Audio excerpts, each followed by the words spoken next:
Hello everyone, today in this video we will discuss how to install Microsoft Edge on Samsung Galaxy A36. Let's start the video. First of all, go to App Library. Here click on Play Store app. After click on Play Store app and click on search and search Microsoft.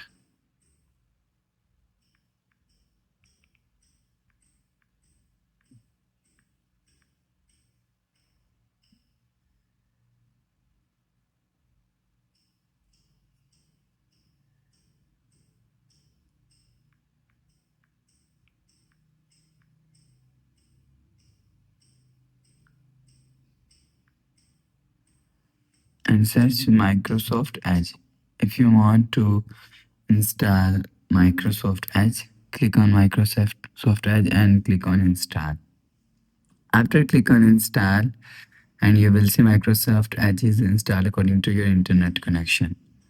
After install app is showing on your app screen. So that's how you can install Microsoft Edge on Samsung Galaxy A36. If you like the video, please subscribe. Thanks for watching.